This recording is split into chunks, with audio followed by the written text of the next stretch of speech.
We are rolling. Welcome to another episode of the Propaganda Report. This is Monica Perez here with Brad Binkley. How you doing, Binkley? I'm good. How are you?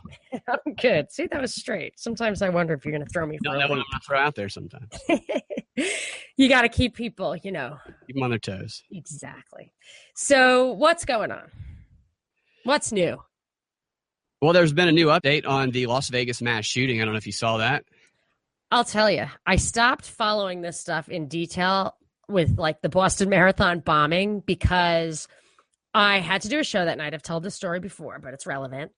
I had to do a show that night. I was filling in for somebody on the weeknight on WSB, and I felt I was new to the business, and I felt like I had to really get all the facts nailed down so I could answer questions people call. I could really know my stuff. And I noticed from one newspaper to the next, from one day to the next, really important facts were contradicted one to the next. And yeah, I would say I would call BS on that because that's not reporting. That's not journalism. What the heck? And nobody was talking about that. And people would say, oh, well, they rushed to report and all this kind of stuff. And I've read since then numerous, or maybe it's just one big study referred to more than once, but credible stuff that like in the way back, like with the Texas Tower shooting and other events like this historically until fairly recently, initial reports were basically absolutely accurate. Certainly like body counts didn't change. There was none of that. And sometimes they find a body somewhere where they didn't look, I guess. I don't know. The accuracy of reporting was absolutely excellent back then. The police were responsible. And they could find, it was not consistent with what I was seeing in the Boston Marathon bombing. And then after that, since then, when I've tried to follow stories like this, they change. You have to read it all day, every day, just to keep up on the moving pieces. And by the end, you know that many of those moving pieces were never true, and you wasted your time. And that's why that's like the only two reasons I've ever stopped following somebody is being rude to me or wasting my time on purpose. And I feel like some of this stuff is meant to waste your time on purpose. I agree. I think there's a lot of intentional distraction there to keep people, keep them occupied and distracted. I think that's definitely part of it. I think it's also interesting, speaking of what you were just saying, how right after this story came out, the next day, there's like 100 articles about how Facebook and Twitter and Google, they let fake news that has already been debunked come to the top. But now every story, every media outlet initially reported has in one way or another been debunked. So everybody's reporting fake news. So that it's just, you're right. It's just a big mass confusion. That's interesting. And the changing story is the story now. So the headlines are changing timeline, blah, blah, blah. Absolutely. And I agree with you. It's easy to get caught up. It's intoxicating to get caught up in the details in this because I call it truth porn. I put a glossary entry, truth porn. And I try to make sure I don't get too caught up into it, but I did let myself get caught up into this one a little bit. But I tried not to go into a lot of the minute detail. I try to stick to things that I myself can confirm, which is not too much. I can only confirm statements that are said. Really, right. Images can be doctored. I can't really judge that all that well. But when people are making conflicting statements and then they're removing videos from 60 Minutes website and stuff like that, I can point that stuff out because I think that stuff to me anyway. Well, I try to analyze the media, and so that's part of it anyway. I think that's relevant to Yeah, it definitely will demonstrate how irresponsible. Let's just give them the benefit of the doubt that they're just grossly irresponsible. But when I didn't know, don't do their homework, just read what comes off the teletype machine. But when I was reading the Wall Street Journal today about this, some of the changes, it said, well, we haven't been able to verify this, or there's dispute, but what if it is true? And then writes an entire article. I mean, this is valuable discussion on what if it is true, Yeah, but this is the Wall Street Journal. These are like 10 pages of print. Like there is not a lot of real estate there on that paper to make a speculative article. That's the kind of stuff that I feel is surely there. I mean, that's just, for me, must be a purely propaganda purpose. Yeah, there's some heavy propaganda going on in this instance anyway. But I don't understand the point. The point has to be the media coverage, because the point, it's not pushing an agenda. It's pushing the idea that the media is genuinely confused. Yeah, there's the confusion of the media, but there's also the social conditioning of all of these stories. If we take away any immediate propaganda objectives, all of them have a broad range propaganda objective of conditioning the culture to accept something in, maybe 5 years, maybe 10 years as being normal. So it's creating a new normal that people react to in their everyday lives. And what is that normal that you're talking about? We'd have to actually step back and gauge how the public is truly affected by this, not really the event, but by the reporting on the event. Right. See, for me, and I think you, as rational people who are still capable of critical thinking, we look at this stuff and think, this is proof that the media is just completely full of it. But I think the message they're trying to say is, if somehow, I don't want to go, I don't really have a firm grasp on what I think the point is, but we have been talking about for a while now, and I think it is absolutely true, for whatever reason, that they're trying to pull evidence, facts, verification, logic out of the media, even the mainstream media. And somehow I think that's supposed to circle back and support the notion of trusted sources or legitimate sources, which is a word that's been popping up since that kind of YouTube suppressing conspiracy theories in their searches that they want to promote. I think, I forget the word they use, but promote, was it valid sources or whatever, so that the label of valid is kind of arbitrary. You can't evaluate it yourself by the quality of the reporting. You have to just trust it. You have to trust these. Yeah, it's 1984. There's a few trusted sources, and they want to silence or at least make people not believe anybody else other than these main few. But the funny part is they are the ones who are full of shit.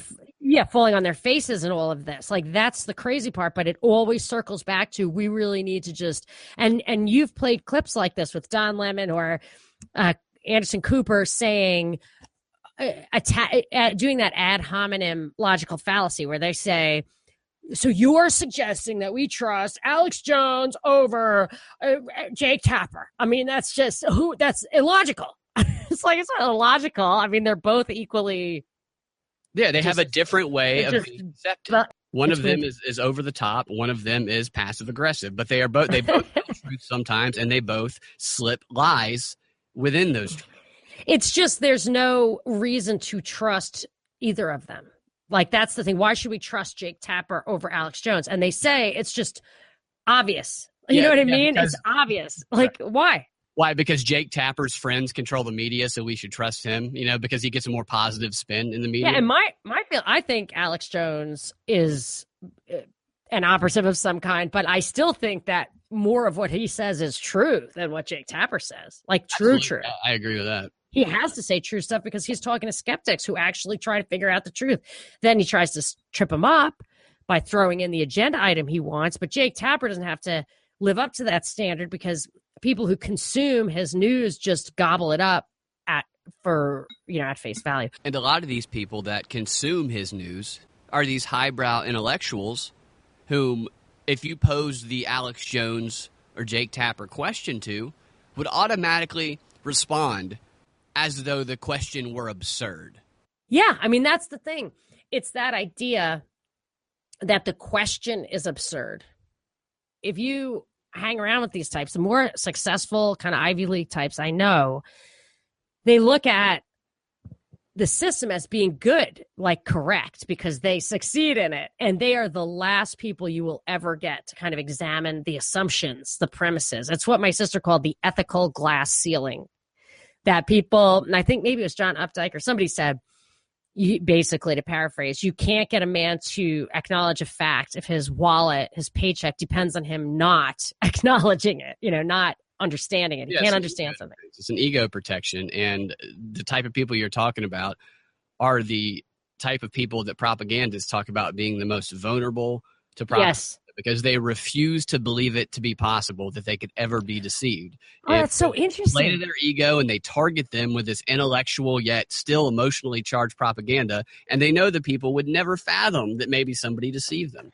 It was very emotional, and I did actually also read, was it Colonel House or one of the early CFR types or New World Order things like 100 years ago, where they said you have to get somebody like FDR or Carter or Obama or Woodrow Wilson, who have these enormous egos and who would never think for a second they could be fooled or manipulated, that they're the ones who just eat right out of your hands. They don't even do the homework because they think they're smart enough to pass. The British, during World War I, while America was still neutral and didn't want to go into the war, they targeted their propaganda against us to persuade us to join them. And the group of people that they targeted first and foremost was our intellectuals, our professors at these big Ivy League schools, the people who thought themselves to be just so smart. And they mocked how stupid these people were. They talk about how gullible they are. They talk about how all they need to do is play to their ego, and how when they come up to them and say Duke so-and-so or Lord so-and-so wants to host a party at your house, they knew that all these intellectuals would just be giddy about it. Just laugh at the three kind of pillars of influence in the country, which happen to be three things where people don't do anything. The rubber never hits the road. They never have to observe causation. They don't have to feed themselves by finding out what people really want to buy or to really produce. Those three things are academia, media, and politics, in my opinion. Yeah. And when they were subverting it 100 years ago or whatever, maybe 1,000, I don't know, maybe 10,000, the beginning of civilization. But when they were subverting it, what you're talking about, that's how they would target those people. But once the transition is made, I've seen this myself. I mean, it's all you see, really. In all of those arenas, people very quickly realize what the paradigm is, what they're expected to say or believe. And those who cater to it fall in line, super smart people who can articulate ridiculous arguments well, or untrue arguments, or arguments that serve the interest of the control group, control elements. They're the ones who get promoted. So once they have the control like that, it's just a self-perpetuating mechanism. And the people at the top won't answer questions. If I wrote a paper at Harvard that questioned what this teacher wrote a book about, he's not giving me an A. He's giving me an F. Yeah. Well, what you said is about what they focus their attention on. That's part of the propaganda strategy to manipulate anybody, really, not just them, but everybody. It's about what you can channel people's attention to, because we can only hold so much in our minds at one time. So if you can control what people are focusing on, then you can control their reality. And anything they're not focusing on, they either lend no importance to, because the things that we focus on, we naturally, psychologically, we lend more importance to. So if somebody's focused on Russia, Russia, Russia all the time, then that's going to be the most important issue for them, while anything else that's happening, not only are they not going to see, they obviously can't put any importance to it if they don't see it. I read a good example where they were talking about this is a way to overcome that type of propaganda is to do what Sherlock Holmes did. I can't remember the story, but it's the one where he solved the crime by asking what didn't happen, what wasn't there, and the dog didn't bark. Oh, the dog that didn't bark. Yeah, it meant it was the owner. And that's the whole idea. It's a propaganda of omission. And when they leave out all of this stuff that is just as important, probably more important than what they're actually talking about, then you either don't know it's there or you lend no importance to it. So the questions have to be, what are they not reporting? It is interesting because they absolutely, I look at that too. If they're actually talking about the weird timeline every 24/7 on Fox and CNN, obviously the weird timeline is part of the official narrative. The changes are part of that. But what they really never talk about is the true nature of power. They never talk about, I was listening to a tax reform speech that Trump was giving. So he's on the road promoting tax reform. He did not go on the road to promote Obamacare reform, by the way. He didn't make speeches and have press conferences and all that, laying out his plan and arguing why it was good. This thing he's working for. Where was I headed with that? You can talk about the truckers? I was going to, no. That's so crazy. Well, I can't remember. That's so crazy. Yeah, another thing they do that you just reminded me of is They do this both ways, but there's the why question, then there's the how question. If the why question, question is unfavorable, then they're going to get you to focus on, they try to get the population to focus on the how question. An example of this was the, which war was it? The weapons of mass destruction when they didn't find Iraq. evidence. What they did an embedded journalist program. The Bush did. This is something they had never done before. Everybody prior to that was asking questions as like, why are we in this war? Because you didn't actually find the weapons of mass destruction. By doing this embedded journalist program, they put these journalists in the heat of battle, which focused their attention on how the war was being fought, the personal stories of the soldiers, like that, these emotional stories that completely diverted attention away from the why question. So like 90% of the reporting ended up being about how the war was fought, completely taking away from the question of why we actually went into the war. And that was a strategy that worked very effectively during that time. Well, that's what you see with these mass casualty events. I mean, I just don't even open the paper when the whole front page is headshots of the victims. Like, that just makes me crazy. Have you seen, back to the update, Sheriff Lombardo's update, have you actually seen the photo of the victim? Not his feet, but the actual leak. Oh my gosh, it was exactly what happened to you. You mentioned happened to me. I was just reading an article and they showed this picture of the guy's head blown off. I mean, it's like an extension of that vulgarity thing. Right. It's crazy. The fact that there's a leaked photo of that is crazy in and of itself. Not leaked, yeah. Oh, right. But that they're putting it in articles, it's ridiculous. I would never do that. And the question that comes to mind for me is, I don't know enough about this, but how long does it take to identify a body? Because that nobody walked in and said, "Oh yeah, that's Stephen Paddock right there. That's him." Well, but did he register under a different name?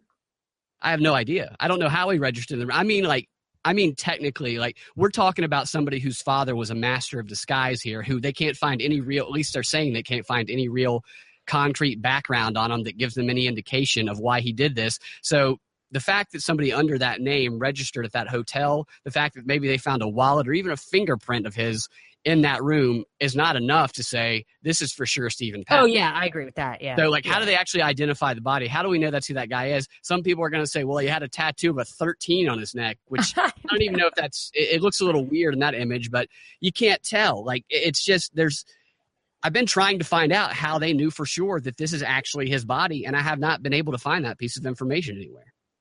That they knew it so fast. Yeah, they knew it immediately. I remember what I was going to say about Trump. What was it? Sorry. That he, in his tax reform speech, mentioned the guy who owns the Patriots, and he was such a great guy. And he told him to, you go ahead and do this tax cut for the middle class. I want them to have it. I don't want it. I want them to have it. He's such a great guy. Nobody calls BS on that. Like, first of all, it's not true. I mean, I don't, maybe it's true. Maybe he said that, but like, rich guys don't, they don't want to give other people tax breaks. They want to, at their own expense. Yeah. Taxes are a big part of these guys' mindset, but nobody talks about the fact how much power there is behind the scenes. Nobody talks about that. They don't talk about it on CNN or at the Atlantic or the New Yorker. There are no exposés about the true nature of power. It's the dog that didn't bark. They don't talk about it at all. They act like Warren Buffett gave Obama $1 billion and just sat around watching TV wondering what Obama would do next. Yeah, when you donate that kind of money, you say, you know what, take the money, do what you want. I trust you. Yeah. That's just start a war, don't start a war. Whatever. If the money's yours, no strings attached. No, I don't care. You can nuke North Korea or not. Yep. It's like, whatever. But see, it looks like Trump didn't get any money. That was a big selling point of his, which is ridiculous because it takes billions to win. So what do you buy with the money? You buy media coverage. How did Trump get that media coverage? Well, Jeff Zucker for one, Rupert Murdoch, Breitbart's Mercer, all those guys. So when these guys show up, you've got to figure they expect something in return. I don't know. But nobody ever acknowledges that there's true power, probably because the media itself has so much power. These particular guys have so much power. Yeah. Did you know that Putin kind of stole a New England Patriots Super Bowl ring from Bob Kraft, or bullied it away from No, I didn't hear that. Oh, Trump said he just got a Super Bowl ring from Bob Kraft. Well, maybe him and Putin both have one. The White House, that's What happened was, I don't know why he was over in Russia, but he was with Putin, and Putin noticed the Super Bowl ring, and I guess he was like, can I put that ring on, see what it feels like? Whatever. He puts it on, and he just kind of had it on. And then when Bob Kraft went to leave, he where's my Super Bowl ring? And it's like, what Super Bowl ring? What are you talking so about? He stole it. There's no Super Bowl ring here. And Maybe he just gave it to him because all these guys are in it together. Yeah, well, Putin claims that he gave it to him. Putin got a puppy as a present today. He got a puppy? Yeah, as a present today. For what? Why did he get a present? I think it was like the president of Hungary or something. Gave him a huge and adorable puppy. Are they dating? I don't know. Putin likes puppies. Maybe it gets you somewhere. Yeah, I guess so. So what else is up with the Vegas update? Okay, yesterday there was a press conference. They have these press conferences every so often where what they do is they come out and they just completely change the entire narrative. And like you said, I think that's part of the whole propaganda angle. But Sheriff Joseph Lombardo of the Las Vegas Metropolitan Police Department came out during the press conference. This guy's a ball of tension. You can tell that he's probably being monitored. It looks like there's an FBI guy behind him while he's giving this information, making sure that he doesn't say the wrong thing. But this guy's just a ball of stress the whole time. I thought he was going to snap on some of these journalists. But he reveals during the press conference yesterday that this is the main takeaway for me anyway, that guy, his name was Jesus or Jesus, the hero, the security guard from the hotel who originally we thought distracted the shooter, drawing his attention to him, and he was fired on. He got shot in the leg, saving the day essentially because he stopped the massacre, right? That was the story before. Yesterday we find out that that's not what happened. What actually happened, according to the news story, is that Jesus, the security guard, was shot before the shooter started firing on the people at the concert. So instead of him stopping the guy shot the security guard, and then he turned his attention to the concert below. So that raises the question, who or why did the guy actually stop? And it raises a whole bunch of other questions as well, but we no longer have an answer to the question of what stopped the shooter from continuing to fire on the people below. And what's interesting about this new revelation is that the night before Lombardo gave this announcement, he was on 60 Minutes confirming the previous narrative. He was on 60 Minutes talking about the heroism of this security guard, and I read the transcript, and I knew there was a video of it. I went to go find the video of it, and when I looked it up, I saw that the video and the article was still in the Google search. You could see that. I took a picture of it, but when you click on it, 60 Minutes had already removed the video from their website. And it's interesting to me because the previous narrative didn't make sense at all. Maybe this is what they're doing. Maybe they're adjusting the narrative so that it kind of actually starts to, people can justify it a little bit in their minds. But I watched this preview of the 60 Minutes show on CBS because I just wanted to see how they were talking about it. And this was prior to yesterday's announcement. This was the day before yesterday, while they still thought that Jesus had, helped stop the shooting. So they're talking about what happened, and somebody asked the guy who hosted the 60 Minute show, I can't remember the host's name, they said, so there was a security guard there. What happened? And the guy's like, well, the security guard came up and he wasn't responding to a shooting. He was responding to a door ajar alarm, and he walked near the door of the hotel room where Stephen Paddock was staying, and Stephen Paddock saw him on his camera monitors, and he turned his attention away from shooting all the people outside, and he fired 200 rounds through the wall at the security guard. And that is what stopped him shooting. So he is a hero because he stopped the shooting. And when you think about that story, and after he said that, another one of the CBS people jumped in and say, I want to point this out again because this is just such an amazing fact. This security guard, he was unarmed, by the way. This unarmed security guard was responding to a door ajar alarm. He wasn't even responding to the shooting. And this is a story that many people accepted prior to yesterday. And when you step back and you look at the logic of this story, you have to ask yourself, is this even possible what they're describing right now? Because the sound of the gunfire coming from the hotel room was loud from 300 yards, 3 football fields away. It hurts your ears to hear that gunfire, right? I wonder what it sounded like from 10 feet away, just outside the room. To say that a security guard that had no gun just casually approached a door because he was investigating a door ajar alarm, despite the fact that deafening sounds that maybe fire was something blowing up inside the room is going on. But this guy's like, oh, I don't care about that noise. Let me go check the door ajar alarm. It's absolutely absurd. Nobody's approaching a door with that kind of noise going on. There's reports from other people in the hotel saying they heard all the noise coming. It made no sense to suggest that this security guard walked up to this door with this piercing noise coming from it. Well, the last thing I read said it was 6 minutes before it started. So you're saying that they changed that? No, he was shot 6 minutes before Stephen Paddock. So you're saying the original story was ridiculous? Yes, the original story was ridiculous. The original story that he interrupted him, that he walked up to this door while the guy was.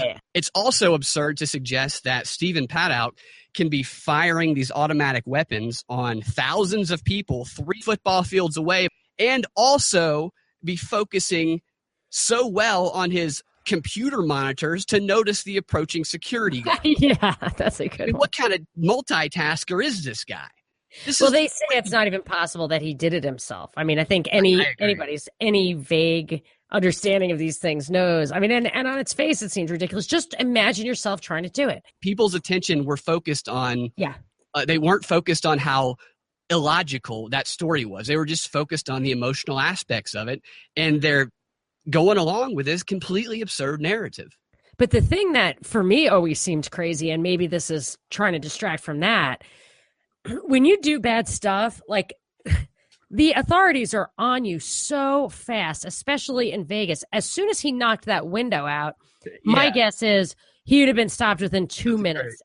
And the idea that he was not stopped until like 18 minutes after this guy was shot and not killed is just simply not believable. And it reminds me of the Alexis, I think his name was, the Navy Yard shooter alleged, where the Capitol Police, or the Capitol, like their equivalent of a SWAT team, was on the scene with like, in something like a minute and a half, they were there. And the report that was given, like the police report or whatever, not by them, but like by a different entity, said that they didn't show up.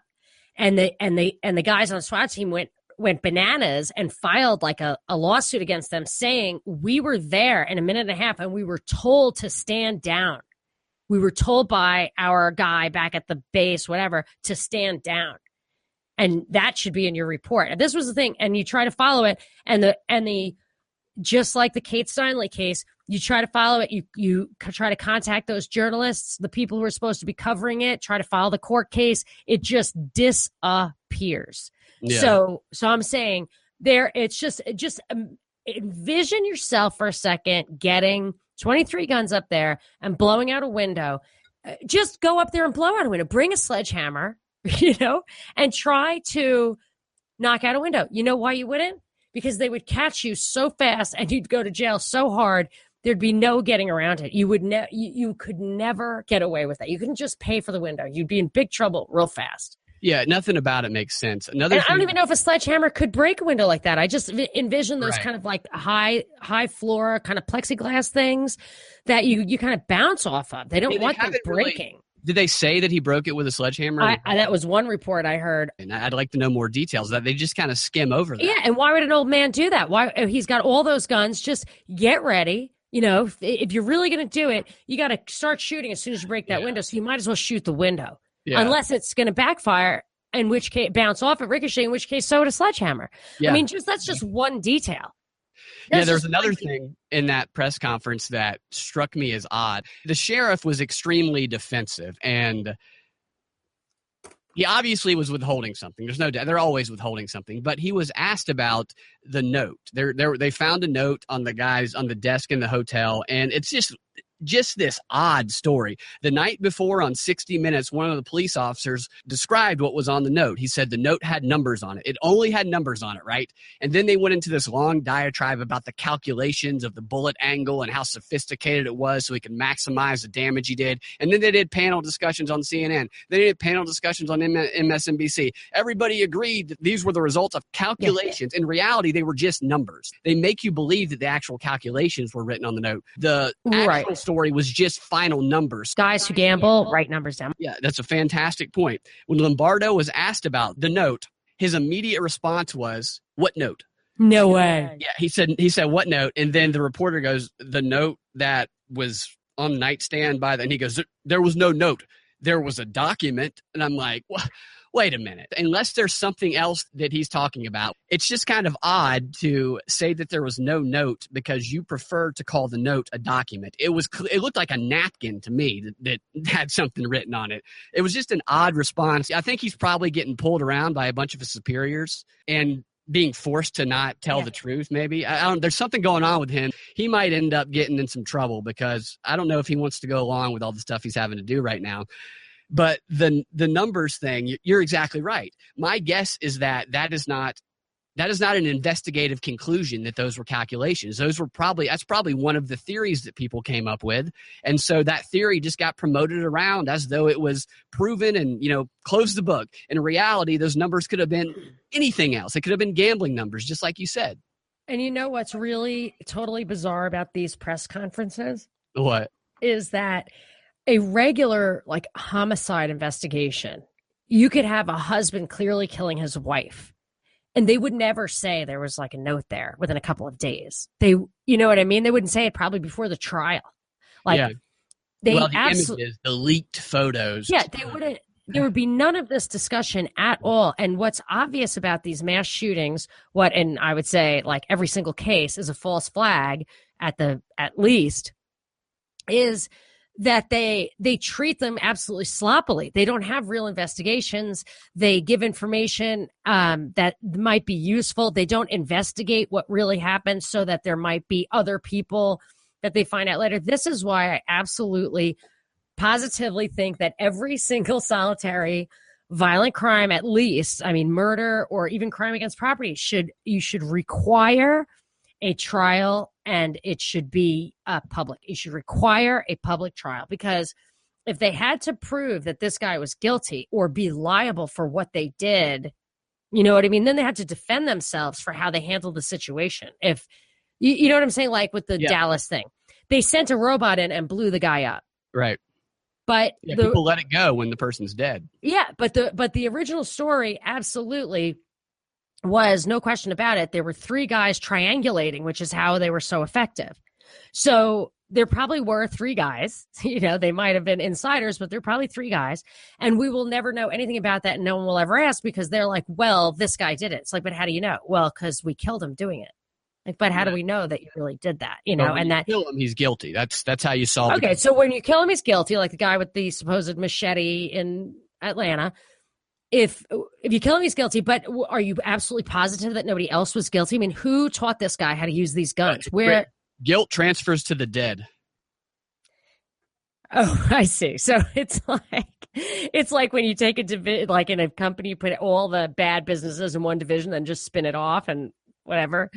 Right. So that it's like the dog. We took the dogs over to my parents' house, and one of the puppies chewed up the floor a little bit, and my sister was like, "Look, I used to have my other dogs, her dead dogs years ago that she used to have here, used to tear up stuff a little bit at the house," and she was like, "We'll just tell Dad. We'll blame it on the dead dogs. We'll say it's been here for years." I hope he doesn't listen. That's so wrong. They can't defend themselves. Yeah, she was like, they won't care. They'll take one for the team. They love these other guys. Yeah, I don't know. Yeah. When you see that rainbow bridge, you might have troubles. Yeah. But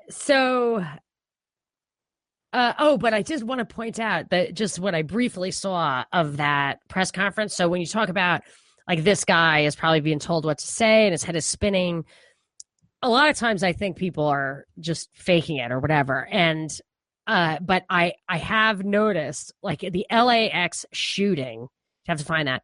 That's like an amazing one where the guy is definitely for real, like the cop who's talking, definitely for real. And he says, wow, like what's really, really amazing about this is that we scenarioed this or whatever. Like we practiced this exact scenario to the very detail less than 1 month ago. Same thing happened here. Did you know that? Oh, I didn't know that, but let me just tell you why this is. So behind him is this guy, like he just looks like a G-man, you know? Yeah. And he just like just rubs his face, like just like puts his hand over his face for like just a split second, like, holy fuck, I can't believe that guy said that. And then but what was crazy was that guy, that G-man looking guy, was also standing behind was it law enforcement sheriff? I can't remember who it was, but standing behind whoever was speaking, or maybe he himself did the speaking for San Bernardino because it went so wrong with the LAX shooting. But it was the same guy. And now, granted, it's an FBI agent. That's, I guess, his region, although LAX, well, maybe it's not far from San Bernardino. I don't really know my geography, but in that picture of that you're talking about for the Vegas thing, there was a guy behind him who I don't know who he was, but I felt like that guy looked like he was there to kind of back up, so to speak, the guy who had to do the talking. Guy who had to do the talking probably looks like an FBI agent.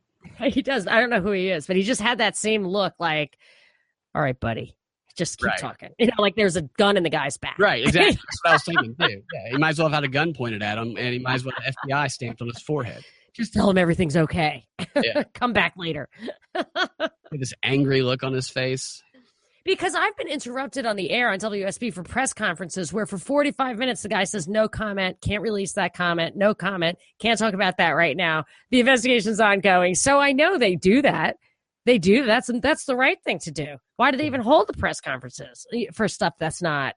I wish somebody would ask the question, who is that person behind you?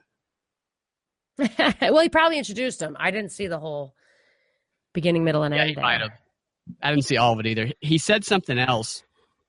This is a great example of ambiguity and complexity as a way to avoid actually providing information. He was talking about the search for, people who knew Stephen Paddock, fill in some of these blanks. And here's what he said. This is the statement he said. Sheriff Lombardo said, "We have uncovered over 200 instances of the suspect traveling throughout Las Vegas, and he has never been seen with anyone else." What does that mean? Uncovered 200 instances of him traveling through? Because there are cameras everywhere. And that's my question. That's what I'm hearing. And no reporter followed up with it. Nobody's like, what do you mean? He wasn't with anyone, but he often had a huge gun with him that he apparently stashed somewhere in this hotel. Exactly. Like, no, he didn't. It's interesting because just the day before, although they never actually cited the name of the source, NBC was reporting, or a couple days before, NBC and a few other outlets, I think ABC, were reporting police investigators are still looking for the woman who was spotted with the shooter just days before the shooting. And I'm going, okay, what does just days before the shooting mean? Who spotted them? They just say spotted. Who spotted them? Did a camera spot them? Did a person spot them? Give us nice, yeah. And then they followed up with that, right? There was a follow up with that. I don't give much credibility to the Sun, which was reporting this, because they didn't really even attempt to verify a lot of the information they were providing. But the follow up was woman seen with Paddock days before, even though the sheriff today says nobody's ever seen him with anybody else. Or woman spotted with Paddock just days before was a prostitute. And that's all the information they give. That's a great guess. How many prostitutes? Every other person's a prostitute. Yeah, if it's late enough. It's just unbelievably confusing. And none of the reporters, the reporters, they have their questions written down. They're probably not listening anyway. How do you not follow up on that? Maybe they're not allowed to. I don't know. I feel like you want to ask questions and answer them. There's just no journalism anymore. That's just gone. But that's why it's hard for me to read this stuff, to try to follow up on it. And I haven't also can we talk about the Harvey Weinstein thing for? Oh yeah, I would love to talk about that for a second. Yeah, I can't bring myself to follow it because it seems to me so clearly a dialectic that's getting set up for some purpose. I mean, you could find somebody with a casting couch all day long in LA, in Hollywood, whatever. Or politics, if you wanted to out people for their bad behavior, sexual behavior, you could do it. So here's this guy, he's outed, and it's this big thing. People are making statements about it, like people have nothing to do with anything. Seems like a dialectic. There's another shoe to drop. This is supposed to push some idea, some agenda. And it's hard for me to follow the details because I feel like it's just a great big manipulation. Now, it's important to know what the manipulation is so you can kind of guard against it, but like my tolerance for it is plummeting. Well, I think there's definitely some sort of agenda there.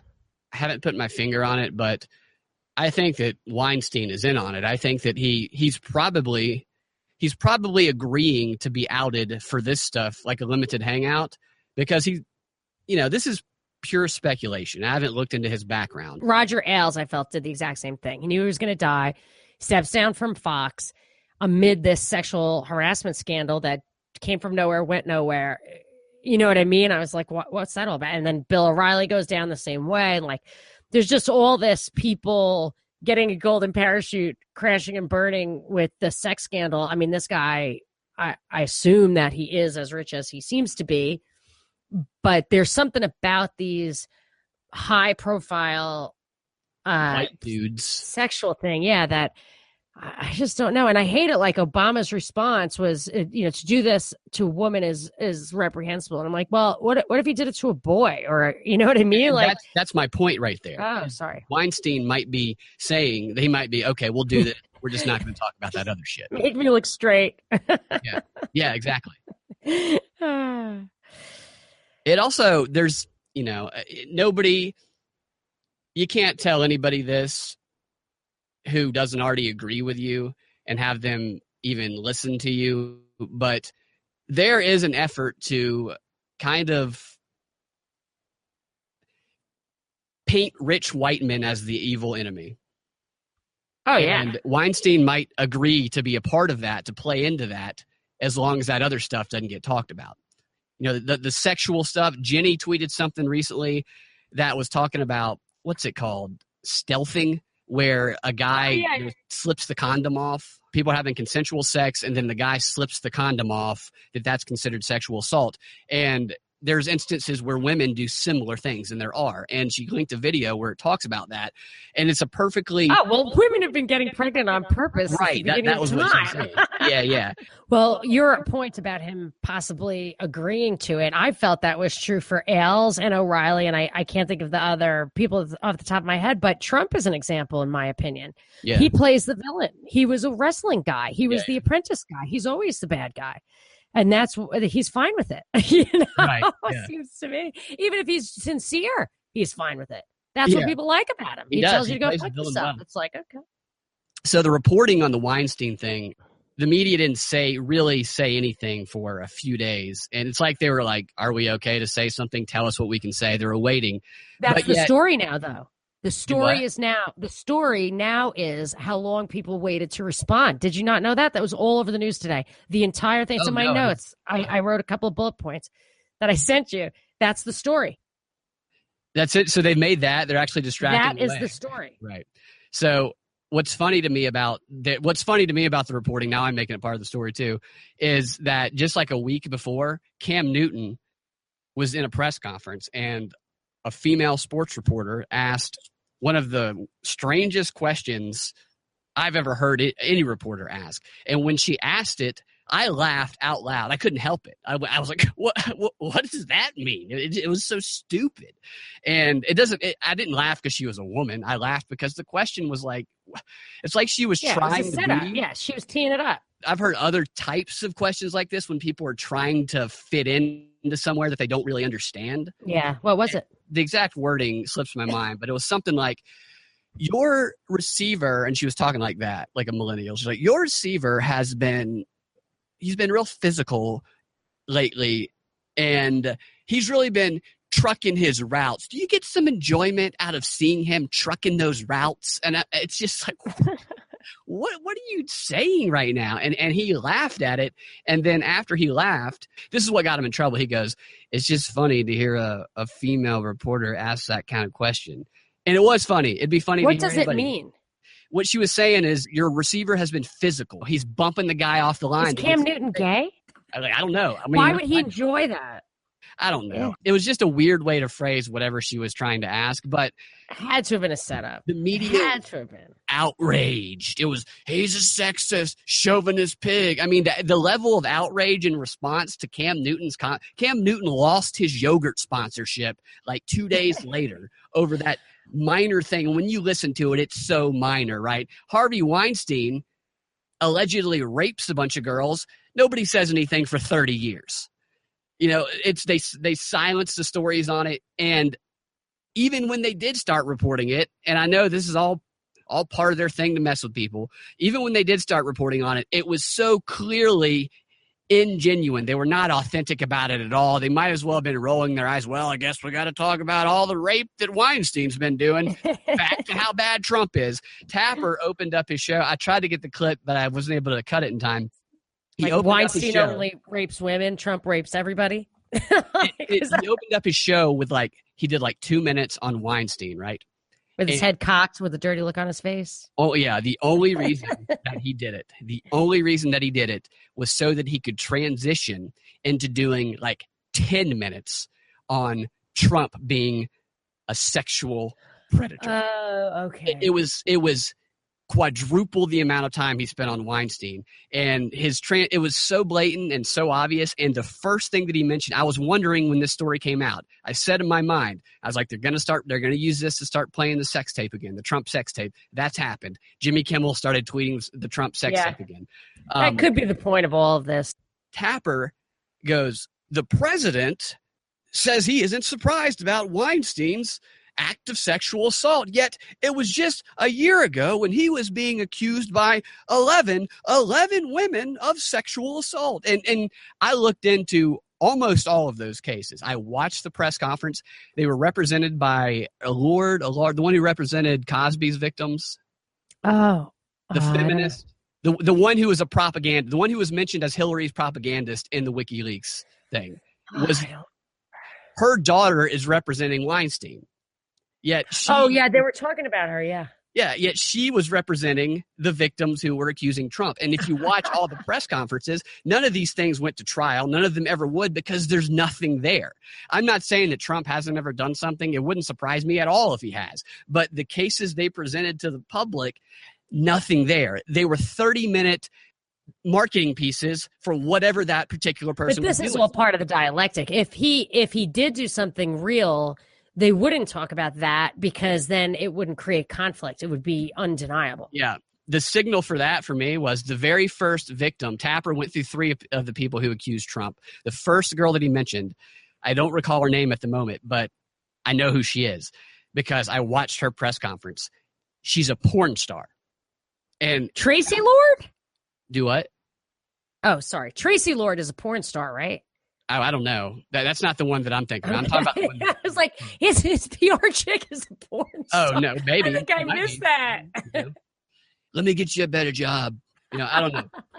But the first one that Tapper talked about that accused him, she's a porn star. And that is the case that I looked into the most, not because she's a porn star, but because her press conference was so absurd and idiotic. It was like a clown show. She described what Trump did, right? And her description, because I remember it vividly, her description was something like, I was at a golf event and I had a booth set up. There's a bunch of people with booths set up. And my entertainment company, the one that I work for, we had our booth there. And I walked around with Donald Trump. We walked around the golf course for a couple of hours. He walked me to my room and he got my phone number and he tried to hug me. He hugged me tight and he wouldn't let go. And he wanted to kiss me. And then later on, he contacted me to come up to the room. And then he comes up to the room and me and some other girls are there and he wants to come in and stay. At that point, I stopped and I'm like, okay, her only accusation was that he like grabbed her too tight when he was hugging her and that he tried to kiss her, right? And I'm like, wait a minute. So why did you let him come up to your room when he called you again? And then I'm like, wait a minute, what is she even doing at this event? So I looked her up. I looked up what she does at these events. They go to these events with these billionaires like Trump, and they send her and they send these other prostitutes. They go there for the specific reason to flirt and throw themselves at billionaires to try and get them to invest into their movies, their porns. And I looked at pictures of her at other events, and the pictures are her leaning up against the desk in a thong, sticking her ass up in the air with a line of men Googling at it. This is what she does at these events. So you're telling me she's innocently standing there, walking around with Trump for an hour, and he's making these unwanted advances, and then he comes up to the room and you and 3 other chicks are half naked? He's thinking he's hit the freaking jackpot. This isn't sexual assault. I remember back in New York when they used to say that, this is like decades ago, that he would point at chicks in a stadium or the arena or whatever, and that Bill Clinton used to do the same thing and say, go proposition her to meet me, whatever, afterwards. I mean, that kind of stuff, those kind of rumors were rampant back in the day, and I never heard anybody talk about that. My guess is that there might be some truth to that stuff, but they don't bring out the stuff that that they bring out the absurd is what they bring out. Yeah, but I another thing about like the sexism stuff people don't talk about. PolitiShark just retweeted an article that said 65% of Americans want Michelle Obama to run for president, something like that. 50% of them are Republicans who want a Republican to win, maybe, but I don't know. I don't believe that's true. No, me neither. However, what nobody points out is that both Hillary and Michelle, I mean, is the only way to be president as a Democrat to marry into it? Like, is as your status as a wife? I mean, that's like your classic sexism. Yeah, it's crazy. You're right. Unless the argument's like, well, they made a good decision, okay? No, you can't say that. Getting an MRS in college is not considered a valid career choice. I would love if Michelle Obama ran for office because somebody's going to demand to see her vagina to prove that she's a woman. I have read those. Now, that's the kind of conspiracy theory that I think is put out there to discredit conspiracy theories. Yeah. Atlian left us a comment. Oh, yeah. What was it? He said, wish I could find the source for the dude I saw on C-SPAN talking about how many people could be culled to be left with the optimal economic zone size in the world of tomorrow. It was way less than 1 million people per region. Now, I don't know how many regions there are, but I guess we were talking about the Georgia Guidestones, which say you want the population of Earth to be down to 500 million. And that, and Gates says it should be like 3 billion. And this is the kind of stuff that, like, when you're talking to liberals who absolutely believe the New York Times is God's honest truth and the Wall Street Journal is a rag, they don't even think about this stuff, which is in evidence. I mean, people write this stuff, and you just have to dig in a little bit, and evidence that people would, like a Kissinger, write stuff, or memos that come out of the White House over the decades. This stuff is real. These guys are engineering the planet. Yeah, with our money. Right. You're right. They divert people away from the evidence of that. Somebody was talking about Soros the other day. It might have been Tapper. It was one of the. That's a huge dialectic now too. Like, no, I agree. Soros is just the guy. The fact that he's out in public it's a little bit suspicious, but there is no doubt that there is video of him talking about his time when he was a kid, talking about how he had no remorse over what he did. Yet they were talking about the accusations of that. It's a 60 Minutes interview. Do what?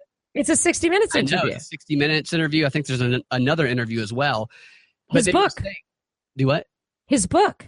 His book has the most damning quotes in it that you've ever read. He thinks he's a freaking messiah.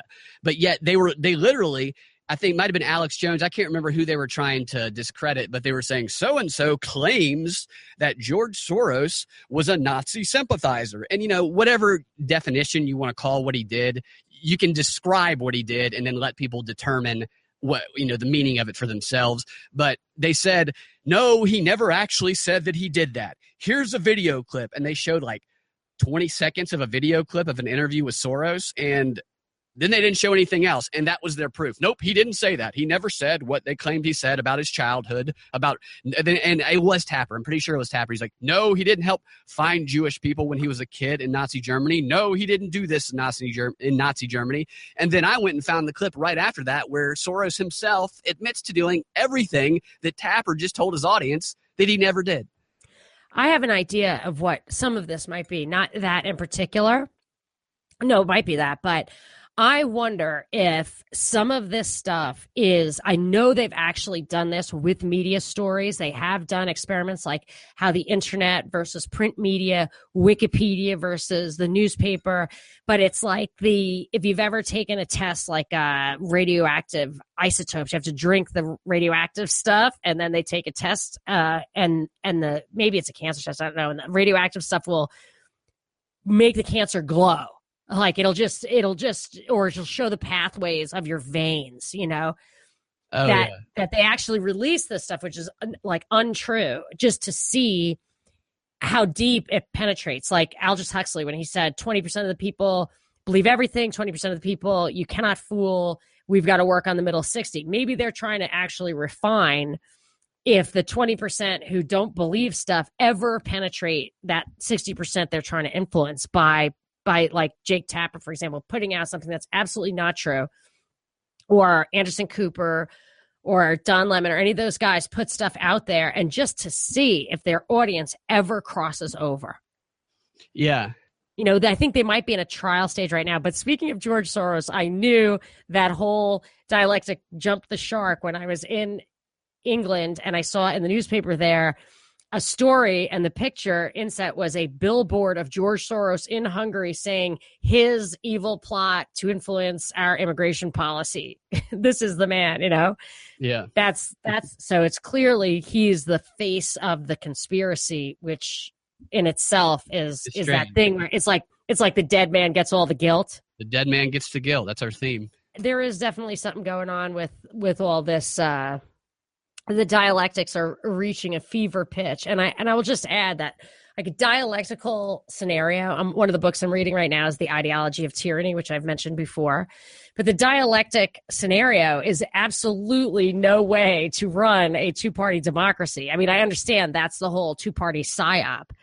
But it just like the pendulum swings back and forth with like this, like people go insane that the other side win, and then insane. Whereas like with Sweden before Olof Palme was assassinated, and for a long time after that, they basically they just agree on stuff. Like there isn't any kind of conflict. They're all socialists. It's a small country, blah, blah, blah. But here, so the Ideology of Tyranny talks about how that conflict is deliberately promoted so that we don't all stop down and say, hey, man, let's just, at the federal level, let's just enforce the Constitution. And then at the state levels, we can break up the way we want to. Like California can be Sweden and, Georgia can be Lithuania or whatever. They keep us like that so that we don't realize how we're getting screwed. But it's really getting they create cacophonous. So polarized, so emotional, so intense that the only time the two extremes agree and get together is when they're attacking the lunatics in the middle who ask questions, who the people who aren't pulled to either side. That's the only time these two extremes can get together is when people who are being reasonable, they need to attack them and silence them. Even then, I mean, it's just based on hate, like who makes you pissed off more, and then that's how it's all. But anyway, I think we've got to conclude the show. That's right. You got. I don't know where you're going, but I know you got to go. Yes, domestic duties. My number one job. Domestic duties. Being a mom.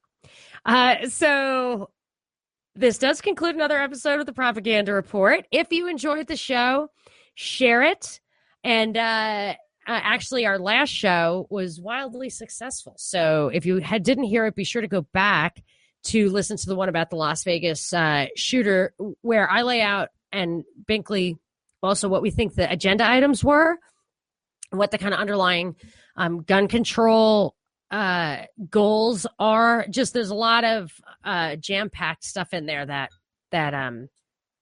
you might want to listen to more than once, I think. Anyway, that's it. Thank you so much, Binkley. This is Monica Perez. Goodbye. See you later.